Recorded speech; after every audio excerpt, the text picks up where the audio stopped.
ಮನೆಯಲ್ಲಿ ಎಷ್ಟೇ ಜಿರಳೆಗಳಿದ್ರೂ ಈ ಮಾತ್ರೆ ಇದ್ರೆ ಸಾಕು ಲಿಕ್ವಿಡ್ಗಳನ್ನು ಮಾಡ್ಕೊಳ್ಬಹುದು. ನಮಸ್ಕಾರ ಸ್ನೇಹಿತರೆ, ಬನ್ನಿ ಇವತ್ತಿನ ಮೊದಲನೇ ಟಿಪ್ಸ್ ನೋಡ್ಕೊಂಬರೋಣ. ತರಕಾರಿಗಳನ್ನು ತೊಳಿಬಹುದು, ಕಾಳುಗಳನ್ನು ತೊಳಿಬಹುದು, ಹಿಟ್ಟನ್ನು ಜರಡಿ ಮಾಡ್ಕೊಳ್ಬಹುದು. ಅಡುಗೆ ಮಾಡೋ ಸಮಯದಲ್ಲಿ ಶುಂಠಿ ಬಳಕೆ ಏನಾದರೂ ಜಾಸ್ತಿ ಇತ್ತು ಅಂದರೆ ಈ ಥರ ಒಂದು ಅರ್ಧ kg ನಾವು ಶುಂಠಿನ ಹೆರಿದಿಟ್ಕೊಳ್ಬೋದು. ಸಿಪ್ಪೆ ಎಲ್ಲ ನೀಟಾಗಿ ಬಿಟ್ಕೊಳ್ಳುತ್ತೆ. ಸಿಪ್ಪೆ ಕ್ಲೀನ್ ಮಾಡೋಕ್ಕೆ ತುಂಬ ಹೆಲ್ಪ್ ಆಗುತ್ತೆ. ನೋಡ್ತಾ ಇರ್ಬೋದು, ನಾನು ಒಂದು 3-4 ಪೀಸನ್ನು ಇದನ್ನು ಹೆರಿದ್ಬಿಟ್ಟು ತೋರಿಸ್ತಾ ಇದ್ದೀನಿ. ತುಂಬ ಚೆನ್ನಾಗಿ ಹೆರಿಯುತ್ತೆ, ಒಂದು ಸ್ವಲ್ಪನೂ ಕೂಡ ಸಿಪ್ಪೆ ಇರೋದಿಲ್ಲ. ನಂತರ ಇದನ್ನು ತೊಳಿಬೋದು. ನಾವು ನೀರಲ್ಲಿ ಚೆನ್ನಾಗಿ ತೊಳ್ಕೊಂಬಿಟ್ರೆ ನೋಡಿ ಎಷ್ಟು ಬೇಗ ಶುಂಠಿನ ನಾವು ಸಿಪ್ಪೆ ಎಲ್ಲ ತೆಗಿಬೋದು. ಯಾವಾಗಾದರೂ ಶುಂಠಿ ಜಾಸ್ತಿ ಬೇಕು ಅಂದಾಗ ಈ ರೀತಿಯಾಗಿ ಸಿಪ್ಪೆನ ನೀವು ಕ್ಲೀನ್ ಮಾಡಿ ಪೇಸ್ಟ್ ಮಾಡ್ಕೊಳ್ಬೋದು. ನಾವು ಶುಂಠಿ ಬೆಳ್ಳುಳ್ಳಿ ಪೇಸ್ಟ್ ಮಾಡ್ಬೇಕಂದಾಗ ಹಾಗೆ ಡೈರೆಕ್ಟಾಗಿ ಹೆಚ್ಚಾಕ್ತೀವಿ, ಅದ್ರ ಬದಲು ಈ ಥರ ಹೆರ್ದ್ಬಿಟ್ಟು ಹಾಕ್ಬೋದು. ಬನ್ನಿ, ಇದಂತೂ ನಮ್ಮ ಗೃಹಿಣಿಯರಿಗೆ ತುಂಬ ಯೂಸ್ ಆಗುತ್ತೆ. ಎಲ್ಲಾದರೂ ಊರಿಗೆ ಹೊಂಟಾಗ ಅಥವಾ ಪೂಜೆಗಳಿಗೆ ಹೋಗ್ಬೇಕಂದಾಗ, ಮನೆಯಲ್ಲೇ ಪೂಜೆ ಇದ್ದಾಗ ಸೀರೆ ಸೆರಗು ಹಾಕ್ಕೊಳ್ಳೋದು ತುಂಬ ಕಷ್ಟ ಆಗುತ್ತೆ. ಅಂದರೆ ನೀಟಾಗಿ ಕುತ್ಕೊಳ್ಳೋದಿಲ್ಲ. ಅದಕ್ಕಿಂತ ಮೊದಲಿನ ದಿವಸನೇ ನಾವು ಈ ರೀತಿಯಾಗಿ ಮಾಡ್ಕೊಳ್ಬೇಕು. ನೋಡಿ, ಇವಾಗ ನಾನು ಮುಂದೆ ಉಲ್ಟಾ ಮಾಡಿ ಸೀರೆ ಸೆರಗನ್ನು ಹಾಕ್ಕೊಂಡಿದ್ದೀನಿ. ನಾನು ಹೇಗೆ ವಿಡಿಯೋದಲ್ಲಿ ನಾನು ಐರನ್ ಮಾಡಿಕೊಂಡು ಈ ಥರ ನಾನು ಫೋಲ್ಡ್ ಮಾಡ್ಕೊಳ್ತೀನಿ, ಅದೇ ರೀತಿಯಾಗಿ ನೀವು ಮಾಡ್ಕೊಳ್ಳಿ.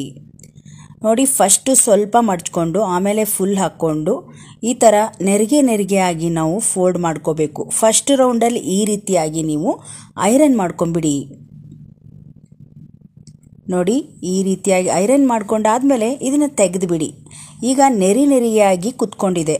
ಇವಾಗ ಆರಾಮಾಗಿ ನೀವು ನೀರಿಗೆನ ಹಾಕ್ಕೊಳ್ಬೋದು.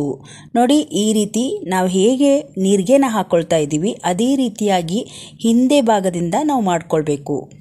ನಾವು ಯಾವತ್ತೂ ಸೀರೆನ ಐರನ್ ಮಾಡೋ ಟೈಮಲ್ಲಿ ಉಲ್ಟಾ ಮಾಡಿ ಹಾಕ್ಕೊಳ್ಬೇಕು. ನೋಡಿ, ಇವಾಗ ಕರೆಕ್ಟಾಗಿ ಬಂದಿದೆ. ಈಗ ಕೈಯಿಂದ ನೆರಿಗೆನ ಕರೆಕ್ಟಾಗಿ ಮಾಡ್ಕೊಂಬಿಡಿ. ಇದೇ ಥರ ಮಾಡಿಕೊಂಡು ಹೀಟ್ ಹಾಕ್ಕೊಂಡು ಸ್ಲೋವಲ್ಲಿ ಇಟ್ಕೊಂಡು ನೆರಿಗೆ ಆದ ತಕ್ಷಣ ಐರನ್ ಮಾಡ್ತಾನೆ ನೀವು ಪಿನ್ ಹಾಕ್ಕೊಳ್ಬೇಕು. ಈ ಸುಲಭ ವಿಧಾನದಲ್ಲಿ ನೀವು ಸೀರೆ ಸೆರಗನ್ನ ನಿಮಿಷಗಳಲ್ಲಿ ನೀವು ಐರನ್ ಮಾಡಿ ಪಿನ್ ಹಾಕಿ ಎತ್ತಿಡ್ಬೋದು. ನೋಡಿ, ಇವಾಗ ಎಷ್ಟು ಚೆನ್ನಾಗಿ ಕುತ್ಕೊಂಡಿದೆ. ಆರಾಮಾಗಿ ಇವಾಗ ಪಿನ್ ಹಾಕ್ಕೊಳ್ಬೋದು. ನೋಡಿ, ಇವಾಗ ಲೆವೆಲ್ಲಾಗಿ ಬಂದಿದೆ.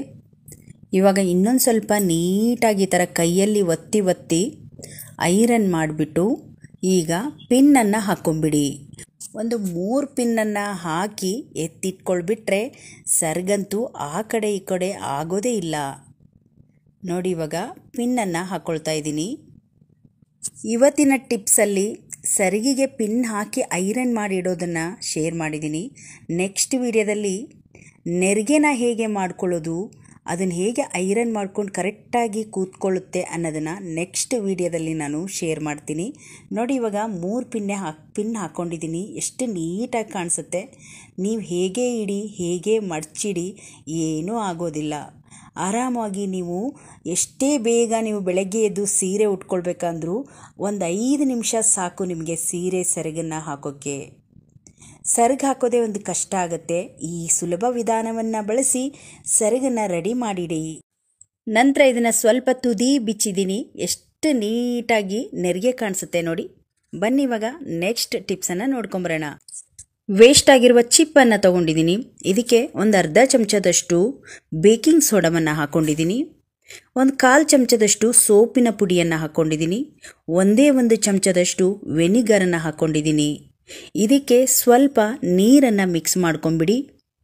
ನೋಡಿ, ಇವಾಗ 3 ಪದಾರ್ಥಗಳನ್ನು ಹಾಕಿ ಚೆನ್ನಾಗಿ ಮಿಕ್ಸ್ ಮಾಡಿದ್ದೀನಿ. ಈಗ ಒಂದು ವೇಸ್ಟ್ ಆಗಿರೋ ಸಾಕ್ಸನ್ನು ಇದರೊಳಗಡೆ ಅದ್ದಿ ನೆನೆಸ್ಕೊಂಬಿಡಿ. ಟೀ ಫಿಲ್ಟರ್ ಪ್ಲಾಸ್ಟಿಕ್ ಆಗಿರ್ಬೋದು, ಸ್ಟೀಲ್ದಾಗಿರ್ಬೋದು. ನಾನು ಸ್ಟೀಲ್ದು ತೊಗೊಂಡಿದ್ದೀನಿ. ಇದನ್ನು ನೋಡಿ ಈಗ ಸಾಕ್ಸ್ ಒಳಗಡೆ ಹಾಕ್ಕೊಂಬಿಡಿ. ಈ ಸಾಕ್ಸ್ ಒಳಗಡೆ ಹಾಕ್ಕೊಂಡು ಬೇಕಿದ್ರೆ ಒಂದು ಗಂಟು ಹಾಕ್ಕೊಂಬಿಡಿ, ಇಲ್ಲಾಂದರೆ ಈ ಮಿಕ್ಕಿರೋದನ್ನ ಹಿಂಗೆ ಒಳಗಡೆ ಹಾಕ್ಬಿಡಿ. ಇದು ಎಷ್ಟು ಯೂಸ್ ಆಗುತ್ತೆ ನೋಡಿ. ವಾಷಿಂಗ್ ಮಿಷನನ್ನು ನಾವು ಒಳಗಡೆ ಕ್ಲೀನ್ ಮಾಡ್ತೀವಿ, ಹಾಗೆ ಫಿಲ್ಟ್ರನ್ನು ಕೂಡ ಕ್ಲೀನ್ ಮಾಡ್ತೀವಿ. ಈ ಸೈಡಲ್ಲಿ ತುಂಬ ಧೂಳಿರುತ್ತೆ. ಬಟ್ಟೆ ಧೂಳಾಗಿರ್ಬೋದು, ನಾವು ಹಾಕಿರುವ ಪೌಡರಿನ ಧೂಳಾಗಿರ್ಬೋದು, ಎಲ್ಲ ಕುಂತು ನಾವು ಡೈಲಿ ಕ್ಲೀನ್ ಮಾಡ್ಕೊಳ್ಳೋದಿಲ್ಲ. ವಾರಕ್ಕೊಮ್ಮೆ ಈ ಥರ ಲಿಕ್ವಿಡನ್ನು ಮಾಡಿಕೊಂಡು ಈ ಸೈಡ್ಸ್ ಎಲ್ಲ ಕ್ಲೀನ್ ಮಾಡ್ಕೋಬೋದು.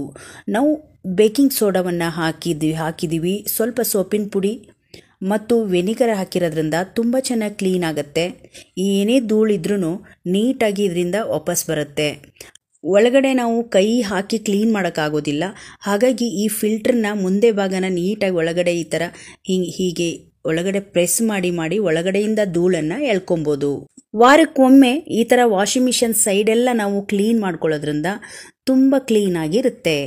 ನೋಡ್ತಾ ಇರ್ಬೋದು ಈ ಸಾಕ್ಸಲ್ಲಿ ಎಷ್ಟು ಧೂಳು ಬಂದಿದೆ ಅಂತ. ತುಂಬ ಧೂಳಿರುತ್ತೆ, ಸೋಪಿನ ಪುಡಿದೇ ಜಾಸ್ತಿ ಇರುತ್ತೆ. ಅನ್ನ ಮಾಡಿ ಗಂಜಿನ ಚೆಲ್ತಾ ಇದ್ದೀರಾ? ಹಾಗಿದ್ರೆ ಈ ವಿಡಿಯೋ ನೋಡಿ ಬನ್ನಿ. ಈ ಗಂಜಿಲಿ ರಸಮ್ ಮಾಡ್ಬೋದು, ಹಾಗೆ ಸಾಂಬಾರ್ಗಳಿಗೆ ಯೂಸ್ ಮಾಡ್ಬೋದು. ಬಾಡಿ ಹೀಟ್ ಆದಾಗ ತಂಪು ಮಾಡ್ಕೊಳ್ಳೋಕ್ಕೆ ಈ ಗಂಜಿನ ಕುಡ್ಬೋದು. ಅಷ್ಟೇ ಅಲ್ಲದೆ ಬಿಳಿ ಬಟ್ಟೆಗಳನ್ನು ಕೂಡ ಕ್ಲೀನ್ ಮಾಡ್ಬೋದು ತುಂಬ ಚೆನ್ನಾಗಿ. ಎಷ್ಟೇ ಗಲೀಜಾಗಿದ್ರೂ ಹೊಳಪನ್ನು ಕಾಡುತ್ತೆ ಈ ಬಿಳಿ ಬಟ್ಟೆಗಳು. ಬನ್ನಿ ಹೇಗಂತ ನೋಡ್ಕೊಂಬರೋಣ. ನಾನಿಲ್ಲಿ ಒಂದು ಅರ್ಧ ಪಾತ್ರೆಯಷ್ಟು ಗಂಜಿನ ತೊಗೊಂಡಿದ್ದೀನಿ. ಆ ಗಂಜಿಗೆ ಒಂದು ಸ್ವಲ್ಪ ಕೆಲವೊಂದು ಐಟಮನ್ನು ಮಿಕ್ಸ್ ಮಾಡ್ಕೊಳ್ಳೋಣ. 1 ಚಮಚದಷ್ಟು ಪುಡಿ ಉಪ್ಪನ್ನು ಹಾಕ್ಕೊಂಡಿದ್ದೀನಿ. ನಿಮ್ಮ ಹತ್ರ ಬಟ್ಟೆ ತೊಳೆಯೋ ಲಿಕ್ವಿಡ್ ಇದ್ದರೆ ಅದು ಹಾಕ್ಕೊಳ್ಳಿ, ಅದಿಲ್ಲ ಅಂದರೆ ಬಟ್ಟೆ ತೊಳೆಯೋ ಪೌಡ್ರನ್ನ ಹಾಕ್ಕೊಳ್ಳಿ. ಎರಡನ್ನೂ ಈ ಗಂಜಿಗೆ ಹಾಕಿ ಚೆನ್ನಾಗಿ ಮಿಕ್ಸ್ ಮಾಡಿ. ಮೇನಾಗಿ ಮಕ್ಕಳ ಯೂನಿಫಾರ್ಮ್ಗಳ ಈ ಕ್ಯಾನ್ವಾಸಲ್ಲಿ ಗಲೀಜಾಗಿರುತ್ತೆ, ಎಲ್ಲ ಕಲೆ ಕೂಡ ನೀಟಾಗಿ ಹೋಗುತ್ತೆ. ನಾನಿಲ್ಲಿ 1-2 ಬಟ್ಟೆಗಳನ್ನು ತೊಗೊಂಡಿದ್ದೀನಿ. ಒಂದು 5ರಿಂದ 10 ನಿಮಿಷಗಳ ಕಾಲ ಈ ಗಂಜಿ ಲಿಕ್ವಿಡಲ್ಲಿ ನೆನೆಸ್ಬಿಡಿ ಈ ಬಟ್ಟೆನ. ಮಕ್ಕಳ ಯೂನಿಫಾರ್ಮ್ ಆಗಿರ್ಬೋದು, ಶರ್ಟು, 2 ಶರ್ಟನ್ನು ನಾನು ಈ ಗಂಜಿ ನೀರಲ್ಲಿ ನೆನೆಸ್ಕೊಳ್ತಾ ಇದ್ದೀನಿ. ಒಂದು 10 ನಿಮಿಷಗಳ ಕಾಲ ನೆನೆಸ್ಬಿಡಿ. ಆರಾಮಾಗಿ ಕ್ಯಾನ್ವಾಸಲ್ಲಿರೋ ಗಲೀಜು ಆಗಿರ್ಬೋದು, ಎಂಥದೇ ಕೊಳೆ ಇದ್ರೂ ಕೂಡ ಇದು ಒಂದು ಸ್ವಲ್ಪ ಬ್ರಷಲ್ಲಿ ಉಜ್ತಾನೆ ಎಲ್ಲ ಕಡಿಮೆ ಆಗುತ್ತೆ. ಮತ್ತು ಬಟ್ಟೆ ಕೂಡ ಹೊಳಪಾಗುತ್ತೆ. ಈ ಗಂಜಿಯಲ್ಲಿ ಬಿಳಿ ಬಟ್ಟೆಗಳನ್ನೆಲ್ಲವನ್ನು ನಾವು ಕ್ಲೀನ್ ಮಾಡ್ಕೊಳ್ಬೋದು. ಇದೇ ರೀತಿಯಾಗಿ ಒಂದು 10 ನಿಮಿಷ ಬಿಟ್ಟಾದ ಮೇಲೆ ನಾವು ಈ ಕ್ಯಾನ್ವಾಸನ್ನ ಕೈಯಿಂದ ಉಜ್ಜಿದ್ರೆ ಸಾಕು, ಕೊಳೆ ಎಲ್ಲ ಬಿಟ್ಕೊಳ್ಳುತ್ತೆ. ತೊಳೆಯೋದು ಕೂಡ ತುಂಬ ಕಷ್ಟ, ಬಟ್ಟೆ ಕೂಡ ಹೊಳಪಾಗಿರುತ್ತೆ. ನೋಡ್ತಾ ಇರ್ಬೋದು, ಇದು ಬಟ್ಟೆ ಚೆನ್ನಾಗಿ 10 ನಿಮಿಷಗಳ ಕಾಲ ನೆಂದಿದೆ. ಈಗ ಇದನ್ನು ಚೆನ್ನಾಗಿ ಒಂದ್ಸಲ ಉಜ್ಜಿಬಿಟ್ಟು ಹಿಂಡ್ಬಿಟ್ಟು ಒಣಗಿಸ್ಬಿಟ್ರೆ ಹೊಳೆಯೋ ಥರ ರೆಡಿಯಾಗುತ್ತೆ. ಬಿಳಿ ಬಟ್ಟೆಗಳನ್ನು ಒಣಸಿದ್ದೀನಿ ನೋಡಿ, ಎಷ್ಟು ಚೆನ್ನಾಗಿ ಬಿಳಿಯಾಗಿ ಕಾಣಿಸುತ್ತೆ. ಯಾವುದೇ ಆದ ಆಲ ಹಾಕಿಲ್ಲ. ನಾವೇ ಈ ಗಂಜಿ ಲಿಕ್ವಿಡನ್ನು ಮಾಡಿ ಮನೆಯಲ್ಲಿ ಈ ಥರ ಹೊಳೆಯೋ ಥರ ಕ್ಲೀನ್ ಮಾಡ್ಬೋದು ಬಟ್ಟೆಗಳನ್ನು. ನೋಡಿ, 2 ಮಾತ್ರೆಗಳಲ್ಲಿ ಸುಮಾರು ಲಿಕ್ವಿಡನ್ನು ಮಾಡ್ಕೋಬೋದು. ಈಗ ಇದನ್ನು ಒಂದು ಪೇಪರಿಗೆ ಹಾಕಿ ಪುಡಿ ಮಾಡ್ಕೊಳ್ಳೋಣ. ನೋಡಿ, ಇವಾಗ ತರಿಯಾಗಿ ಪುಡಿ ರೆಡಿ ಇದೆ. ಒಂದು ಬೌಲಿಗೆ ಈ ಪುಡಿಯನ್ನು ಹಾಕ್ಕೊಳ್ತಾ ಇದ್ದೀನಿ. ತುಂಬ ಸಿಂಪಲ್ ವಿಧಾನ, ಆದರೆ ಚೆನ್ನಾಗಿ ವರ್ಕ್ ಆಗುತ್ತೆ. ನಾನು ಇದಕ್ಕೆ ಒಂದು 2ರಿಂದ 3 ಚಮಚದಷ್ಟು ಡೆಟಾಯಿಲ್ನ ಹಾಕ್ಕೊಂಡಿದ್ದೀನಿ. ಇದು ಎರಡನ್ನು ಹಾಕಿ ಚೆನ್ನಾಗಿ ಮಿಕ್ಸ್ ಮಾಡ್ಕೊಳ್ಳೋಣ. ಇದಕ್ಕೀಗ ಒಂದು ಅರ್ಧ ಲೋಟದಷ್ಟು ನೀರು ಹಾಕ್ಕೊಂಡು ಚೆನ್ನಾಗಿ ಮಿಕ್ಸ್ ಮಾಡ್ಕೊಳ್ಳೋಣ. ನೋಡಿ, ಇವಾಗ ಲಿಕ್ವಿಡ್ ರೆಡಿ ಆಯಿತು. ಈಗ ನ್ಯೂಸ್ ಪೇಪರ್ ತೊಗೊಂಡಿದ್ದೀನಿ. ಇದರಲ್ಲಿ ಒಂದು 4 ಪೀಸಷ್ಟು ಸಣ್ಣದಾಗಿ ಮಾಡ್ಕೊಳ್ಳೋಣ. ಎಲ್ಲಿ ಜಿರಳೆಗಳು ಜಾಸ್ತಿ ಇರುತ್ತೋ ಅಲ್ಲಿ ಒಂದೊಂದು ಪೇಪರ್ ಪೀಸನ್ನು ಇಟ್ಕೊಳ್ಬೇಕಾಗುತ್ತೆ. ಟಿಶ್ಯೂ ಪೇಪರ್ನ ತಗೊಂಡು ಸಣ್ಣದಾಗಿ ಕಟ್ ಮಾಡಿ ಈ ಲಿಕ್ವಿಡ್ ಒಳಗಡೆ ಈ ಥರ ಉಂಡೆಗಳನ್ನು ಮಾಡಿ ನೋಡಿ. ಒಂದು 5-6 ಉಂಡೆಗಳಾದರೆ ಸಾಕಾಗುತ್ತೆ. ಈ ಥರ ಹಿಂಗೆ ಅದ್ಬಿಟ್ಟು ಪೇಪರ್ ಮೇಲೆ ಇಟ್ಕೊಂಡ್ಬಿಡೋಣ. ಹಲ್ಲಿ ಓಡಾಡೋ ಜಾಗ ಆಗಿರ್ಬೋದು, ಜಿರಳೆ ಮರಿಗಳು ಎಲ್ಲಿ ನಿಮಗೆ ಕಾಣಿಸುತ್ತೋ ಅಲ್ಲಿ ತಗೊಂಡೋಗಿ ಒಂದು ಪೀಸನ್ನು ಇಟ್ಬಿಡಿ. ವಾರದಲ್ಲಿ 1 ಸಾರಿ ಈ ಲಿಕ್ವಿಡನ್ನು ತಯಾರಿಸ್ಕೊಂಡ್ರೆ ಸಾಕಾಗುತ್ತೆ. ಉಳಿದಿರುವ ಲಿಕ್ವಿಡನ್ನು ಈ ಥರ ಒಂದು ಸ್ಪ್ರೈ ಬಾಟಲ್ಗೆ ಹಾಕಿ ಎತ್ತಿಟ್ಕೊಂಡ್ರೆ ಮತ್ತೆ ನಾವು ಇದನ್ನು ಬಳಸ್ಬೋದು. ಇವನ್ನ ಸ್ಟವ್ ಹತ್ರ ಇಡ್ಬೋದು. ಸಣ್ಣ ಮರಿಗಳು ರಾತ್ರಿ ಸಮಯದಲ್ಲಿ ಈ ಥರ ಲಿಕ್ವಿಡ್ನ ಉಂಡೆಗಳನ್ನು ಮಾಡಿ ಇಡೋದ್ರಿಂದ ಬೆಳಗ್ಗೆ ಮತ್ತೆ ಎತ್ತಿ ನಾವು ಡಸ್ಟ್ಬಿನ್ಗೆ ಹಾಕ್ಬೋದು. ಇದರ ಸ್ಮೆಲ್ಲಿಗೆ ಮರಿಗಳು ಒಂದು ಕೂಡ ಓಡಾಡೋದಿಲ್ಲ. ಎಷ್ಟೇ ಕ್ಲೀನ್ ಮಾಡಿದ್ರೂ ಎಲ್ಲಾದರೂ ಒಂದು ಜಿರಳೆ ಕಾಣ್ತಾನೆ ಇರುತ್ತೆ ನೋಡಿ. ಅಂಥ ಸಮಯದಲ್ಲಿ ಇದನ್ನು ಟ್ರೈ ಮಾಡಿ ನೋಡಿ. ಸ್ಟವ್ವಿಂದ ಕೆಳಗಡೆ 1-2 ಪೀಸ್ನ ಇಟ್ಕೊಂಡಿದ್ದೀನಿ. ಸ್ಟವ್ ಮೇಲೆ ಒಂದು ಪೀಸ್ ಆಗಿರ್ಬೋದು, ಗೋಡೆ ಮೇಲೆ ಹಾಗೆ ನೋಡಿ ಅಂಟ್ಕೊಳ್ಳುತ್ತೆ. ಈ ಥರ ಒಂದು ಅಂಟಿಸ್ಬಿಡಿ. ಮತ್ತು ಹಲ್ಲಿಗಳು ಎಲ್ಲಿ ಓಡಾಡ್ತಾ ಇರ್ತವೆ ಅಲ್ಲಿ ಈ ಥರ ಒಂದು ಕಾಟನ್ ಟಿಶ್ಯೂ ಪೇಪರನ್ನು ಈ ಉಂಡೆನ ತಗೊಂಡೋಗಿ ಅಂಟಿಸ್ಬಿಡಿ. ಒಂದು ವಾರವರೆಗೂ ಇದನ್ನು ಬಿಟ್ಟು ನಂತರ ನೀವು ಮತ್ತೆ ಬೇರೆ ಟಿಶ್ಯೂ ಪೇಪರ್ನ ಉಂಡೆಗಳನ್ನು ಹಾಕ್ಕೋಬೋದು.